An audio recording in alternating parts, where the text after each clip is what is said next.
Mon arc préféré de Chainsaw Man? Bon, il y en a pas, hein. J'ai pas d'arc particulier que j'aime plus que d'autres. Je trouve ça c'est un peu con d'ailleurs ce genre de question, genre... c'est pas contre toi, hein, mais genre... demander quel arc préféré d'un manga en particulier. Euh, je pense pas que faut penser tout le temps à ce système-là d'arc, tu vois. Genre, pour moi, un manga, s'il se voit dans sa globalité, tu vois. Genre, tu peux séparer les arcs et tout, mais genre, l'histoire principale, elle est censée être, se faire sur le long terme, donc je sais pas, normalement, t'as des arcs qui peuvent être en dessous des autres, mais que ça soit logique, ou des arcs qui sont tellement différents que tu peux pas les distinguer, enfin, je sais pas. Ça me paraît, enfin, voilà.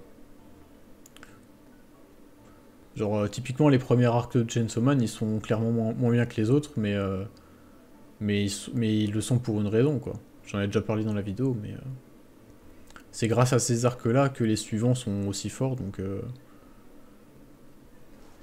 si tu peux pas... En fait, si tu peux pas penser à un arc en l'isolant des autres. Par exemple, je sais pas, moi, je prends le dernier arc de la partie 1 de Chainsaw Man. Euh, je pense que c'est celui qui m'a le plus retourné, tu vois. Parce que genre vraiment, il y a tout qui est incroyable. Mais c'est incroyable surtout grâce aux arcs précédents, qui sont peut-être moins bien, mais qui ont amené tout ça, quoi. Donc est-ce que tu peux vraiment dire qu'il est meilleur que les autres? Je pense pas.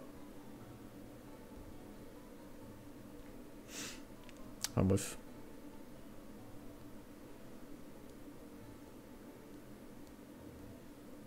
Après t'as des moments thématiquement, on te parle plus dans cette notion. J'aime plus un arc à d'autres. Ouais c'est vrai. Mais après en plus ça dépend vachement des œuvres et tout, parce que... Comment? Il y en a où les arcs sont très clairement séparés, ou genre c'est vraiment limite presque une histoire par arc, genre One Piece c'est un peu ça quoi, c'est t'as une histoire, un arc c'est une histoire, et après on te fait des chapitres de transition pour te rappeler l'histoire globale du truc quoi. Et là ça s'y prête bien parce que c'est vraiment une histoire chacun avec des thématiques qui peuvent être différentes et tout. Mais il y en a qui sont beaucoup plus compliqués dans le sens où ben, c'est juste la suite logique. Pareil, Hunter x Hunter, ça peut se faire aussi, parce que les arcs ont rien à voir entre eux. Et je pense que pour eux... C'est vrai que Hunter x Hunter, par exemple, je pourrais le dire. Enfin, voilà, c'est Chimera Hunt.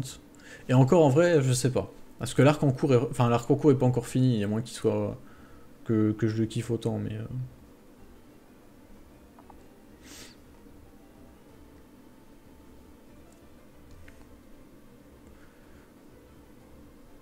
Premier arc de Hunter x Hunter, c'est mon préféré, pour le délire JRPG. Ouais. Mais moi, c'est vrai que premier arc de Hunter x Hunter, quand j'ai vu ça, je me suis dit, bon, c'est encore un manga giga classique avec tournoi, machin et tout. Tu sais, j'ai regardé le truc presque en mode aigri, parce qu'en plus, j'ai découvert un peu sur le tard, Hunter x Hunter. Et en fait, j'avais beau être dans un truc que je savais avoir vu 10 000 fois, j'ai trouvé trop cool quand même. Genre, je sais pas, il y a un truc, il y a une ambiance un peu qui ressort du machin qui rend le truc vachement bien. Grid Island. Grid Island, j'aime pas moi, perso. Enfin, j'aime pas. Quand même pas, hein, mais j'aime moins. Enfin, ça dépend. J'aime pas la partie un peu avec l'antagoniste un peu naze, qui s'appelle, en plus, ça s'appelait Boomer, je crois. Mais par contre, ouais, la partie... comment? La partie de ballot prisonnier, elle est incroyable. C'est vraiment un arc ouais, qui a des bons moments et d'autres un peu moins bons.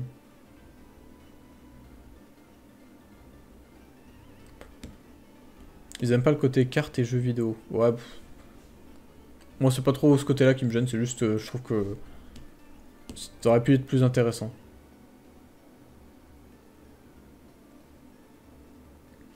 Même dans le premier arc, tu vois que Togashi il va fort.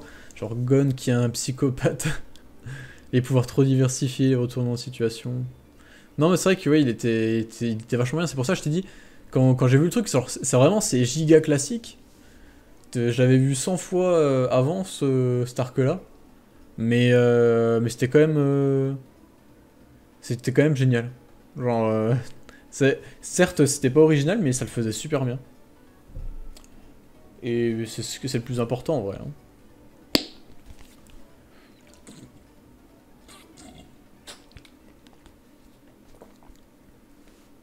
Moi, ce que je retiens de Grid Island, c'est que c'est grâce à ça qu'on a eu la théorie que le père de Gon est la mère de Gon. Et rien que pour ça, il valait le coup.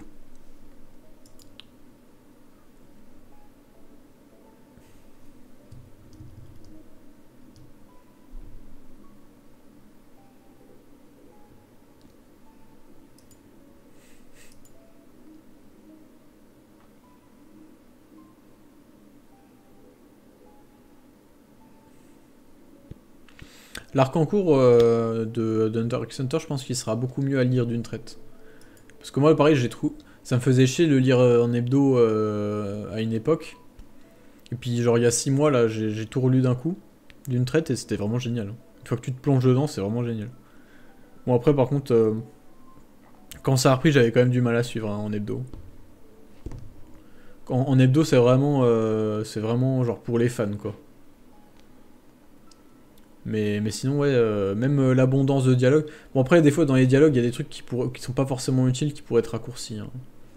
Mais, euh, mais l'abondance de dialogue, elle est pas non plus inutile, quoi. Genre, il y a beaucoup de dialogues qui sont vraiment, vraiment très bien. Et qui arrivent à construire vraiment un système de jeu ultra complexe et tout, qui est super impressionnant, je trouve. En termes de gestion, mais c'est un bordel monstre. Je sais pas comment il fait pour gérer tout ça, hein.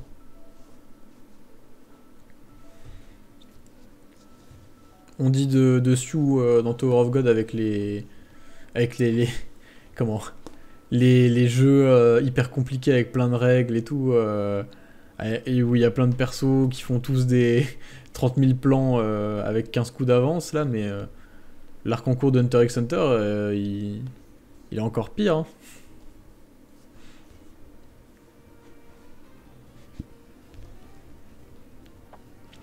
L'anime skip pas mal de passages du manga où le refait de façon bizarre.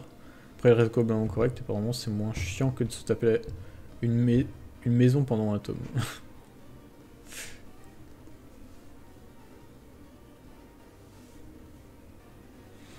Ouais, Senseiya, ça m'a vraiment jamais attiré. J'ai jamais ni lu ni regardé. Enfin, j'avais vu des extraits et tout, mais il y a longtemps. Mais ça m'a jamais, franchement, ça m'a jamais attiré.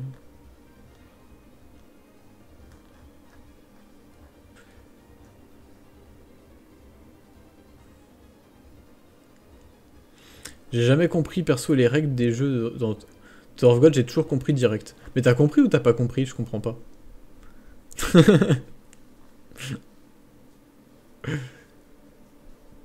Il explique bien, j'imagine que t'as compris. Non, c'est vrai que les règles, il explique bien. Mais ah, t'as pas compris les gens qui comprennent pas. Ok, ok, c'est plus clair.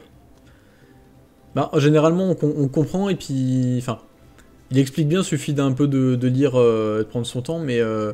et enfin, même dans tous les cas, dans les chapitres d'après, généralement, tu comprends le fonctionnement du jeu en regardant les gens y jouer, quoi.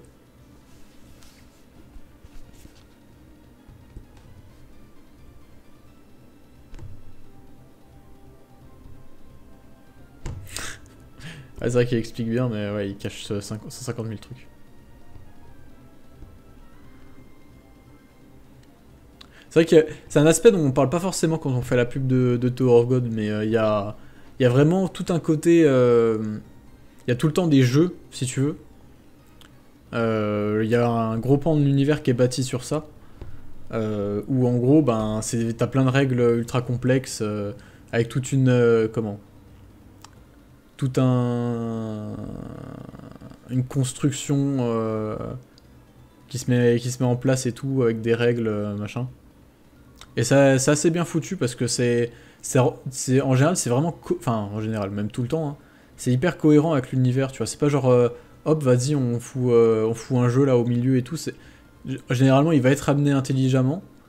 Et l'univers est construit de sorte que même les persos ultra cheatés et tout, ils sont souvent obligés parfois de se plier à des règles qui peuvent pas transgresser et qui font que comment?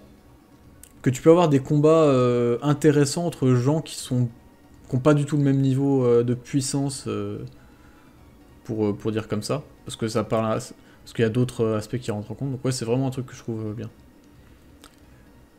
L'animé Tower of God est-il si mauvais? J'ai eu 3 personnes qui en parlaient en disant que c'était à chier. Ouais, il est pas bon. Enfin, en gros, si tu veux, en 13 épisodes, ils ont mis 80 chapitres, donc forcément c'est rushé à mort. Ils ont skip des passages assez importants et vraiment bien.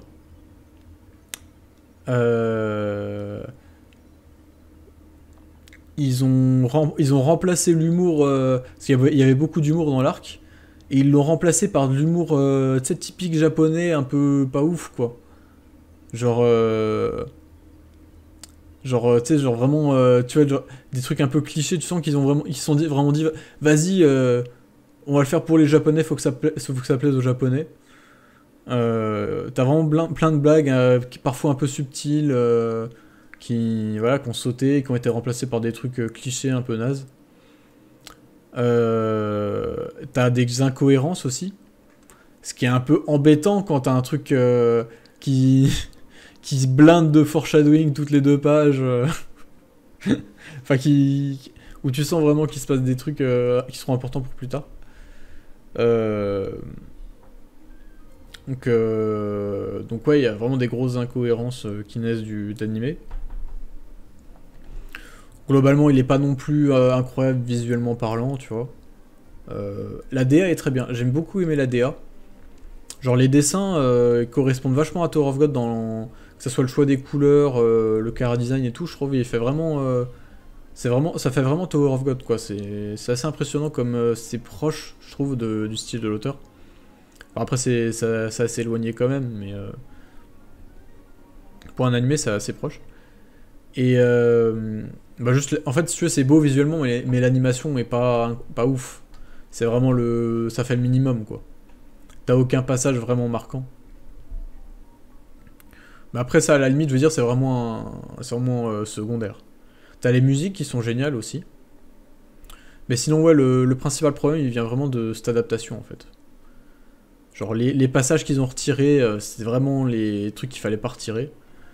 Euh, Genre, ça aurait pu être rushé, mais mieux que ça, tu vois. Ils ont rajouté des trucs, alors que putain, ils étaient déjà dans le rush, ils ont rajouté des trucs qui sont pas ouf. Puis ouais, il y a des changements qui ont aucun sens. Alors vraiment, je conseille de voir la saison 1. Enfin, de relire la saison 1. Ou alors de regarder l'animé pour à la limite se lancer, et puis après lire la saison 1, enfin recommencer depuis le début, quoi.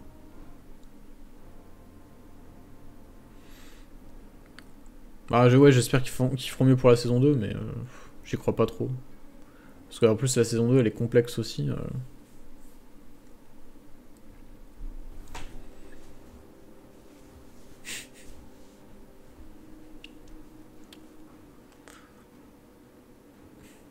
Bah, en vrai, Poisson, je te dis, si tu veux avoir une bonne image des webtoons, lis Helper. Franchement, tu vois, il y a un truc. Et puis regarde la vidéo que j'ai fait dessus, peut-être que ça te donnera envie, mais il y a un truc vraiment. Il y a vraiment un sacré truc qui s'en dégage. Et puis il y a des combats très stylés, je sais pas si toi tu kiffes ça, mais moi j'adore ça. Il y a des trucs un peu à la con, genre un peu Jojo-esque dans le sens où à un moment t'as un mec qui se bat avec sa langue contre un mec qui a le pouvoir des cigarettes et un lapin qui a le pouvoir de contrôler les gens avec une borne d'arcade, pardon. Enfin bref, des trucs de ouf comme ça. Mais je pense que ça peut vraiment être un bon truc pour commencer les webtoons. Parce que c'est vrai que les webtoons, globalement, c'est vraiment de la merde, hein. Les trucs qui percent, c'est que des trucs nuls à chier.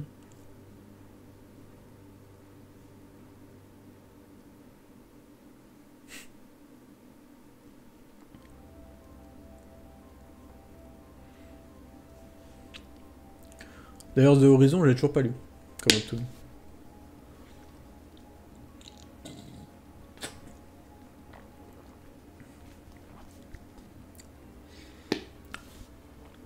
Bah oui, enfin, bon. Après, je dis, moi, Ouais, les webtoons, j'ai pas non plus des connaissances immenses dessus, hein, mais il y a beaucoup de trucs nazes, beaucoup de trucs qui sont juste sympas. Et puis de temps en temps, il y a des perles comme Helper qui sortent de je sais pas où, ou qu'il faut vraiment fouiller parce que voilà. Enfin bref. Solo Leveling, non, j'ai même pas lu. Franchement, j'ai pas lu, j'ai pas envie de le lire, hein. Genre ça, enfin, de ce que les personnes de confiance m'ont dit, ça a l'air vachement naze. Enfin, ça a l'air d'être juste du flow, quoi, genre de la bagarre pour faire stylé. Donc non, je pense pas que je lirai Solo Leveling parce que j'ai plein de trucs à lire déjà, donc je vais pas trop perdre mon temps avec ça.